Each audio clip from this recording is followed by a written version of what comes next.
Hello, everyone. The phone shattered the silence of midnight. A doctor, his voice hushed and strained, told me to come to the hospital at once.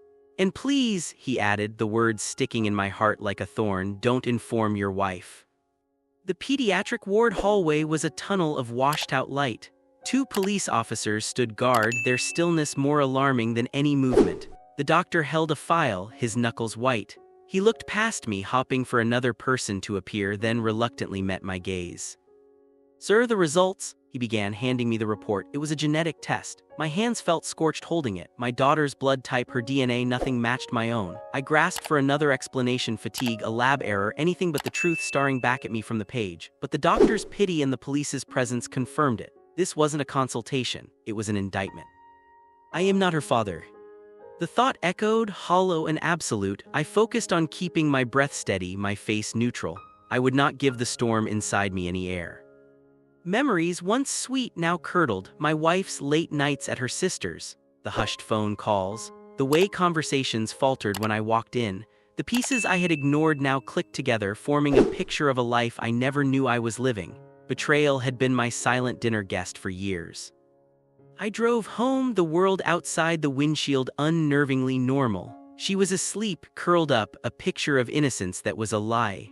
I watched her, and the last of my trust turned to ash. The next morning, I began my quiet investigation. Phone records revealed a number that appeared too often. I followed her to a cafe, saw her with a man, their familiarity a physical blow. Each piece of evidence was a cut, but I felt numb. A private DNA test sealed it, 0% probability of paternity. The truth was now a fact, solid and unyielding.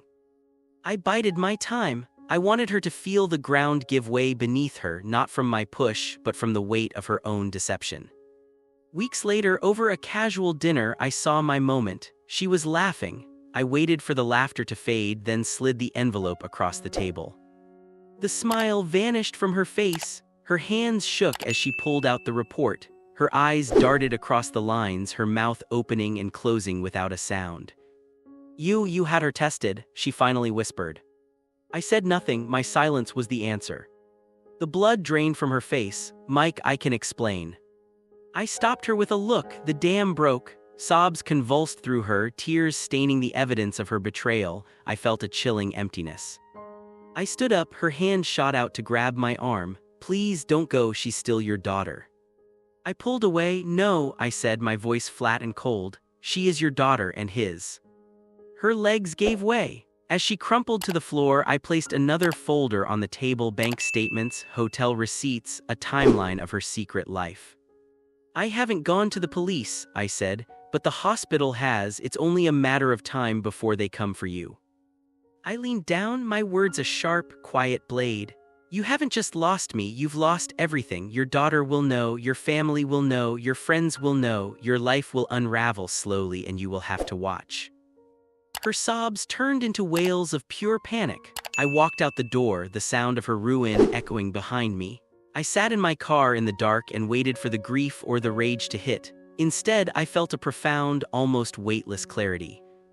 She would now inhabit the life she had built in the shadows. As for the little girl upstairs, she was blameless. One day, she would learn the truth, and on that day I would be there for her, not as her father by blood, but as the man who loved her enough to be honest. My revenge was not a scream, but a silence. I left her in the quiet, and that quiet was more devastating than any explosion. The truth did not bring me peace. It severed the final tie. Smash that like button and tell me in the comments. Please subscribe PastQuest for more stories.